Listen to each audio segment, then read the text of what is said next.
नमस्कार दोस्तों, आज हम तारों के विषय में आपको बताते हैं। आसमान में इतने तारे हैं फिर भी अंधेरा क्यों रहता है? आइए जानें इसके बारे में।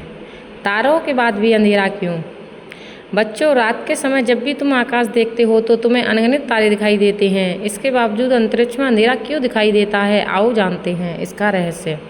यह सवाल तुम्हारे मन में अक्सर उठता होगा कि जब आकाश में असंख्य तारे चमक रहे हैं तो अंतरिक्ष का बाकी हिस्से में अंधेरा क्यों दिखता है।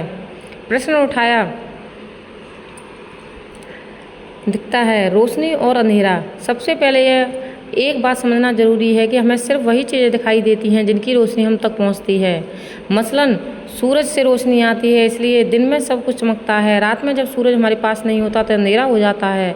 अब तुम कहोगे कि तारे भी तो रोशनी देते हैं, तो उनकी रोशनी से पूरा आसमान रोशन क्यों नहीं हो जाता? ऑलवर्ट्स का विरोधाभास।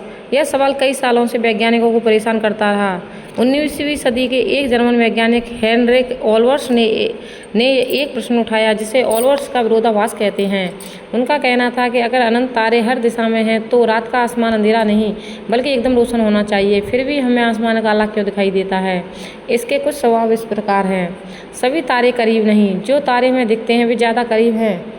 दूर के तारों की रोशनी इतनी कम होती है कि वे हमें दिखाई नहीं देते, और कुछ तारे तो इतने दूर हैं कि उनकी रोशनी अब भी हम तक पहुंचती ही नहीं है।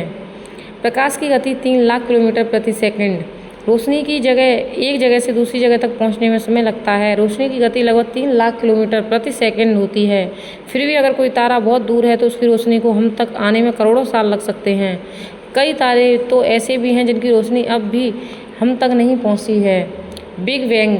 वैज्ञानिकों के अनुसार हमारा पूरा ब्रह्मांड एक बड़े विस्फोट से, जिसे हम बिग बैंग कहते हैं, से शुरू हुआ था। तब से लेकर आज तक विश्व लगातार फैल रहा है। इसका मतलब यह है कि कई तारे और गैलेक्सियाँ हमसे इतनी दूर हैं कि उनकी रोशनी कभी हम तक पहुंच ही नहीं सकती। अंतरिक्ष में कुछ भी नहीं होता। रात के आसमान में जो हमें काला नज़र आता है वो असल में खाली अंतरिक्ष है। अंतरिक्ष में हवा नहीं होती, इसलिए रोशनी वहाँ फैलती नहीं है। जब किसी की दिशा में हमें कोई रोशनी नहीं दिखाई देती तो अंधेरा नज़र आता है। तुमको यह जानकर हैरानी होगी कि हम जितने तारे देखते हैं वो तो बस एक छोटी सी संख्या है।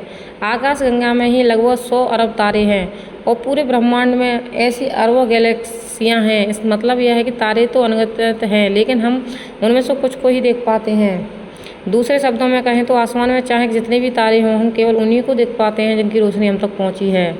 आकाश काला या अंधकार में इसलिए दिखता है क्योंकि या तो तारों की रोशनी धरती तक पहुंची ही नहीं या इतनी कमज़ोर है कि हमें देख नहीं सकते।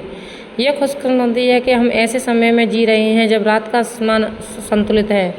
कहीं तारे तो हैं, कहीं गहरा अंधेरा। यही मेल इसे रहस्यमय और सुंदर बनाता है। आज के बारे में इतनी ही जानकारी। धन्यवाद।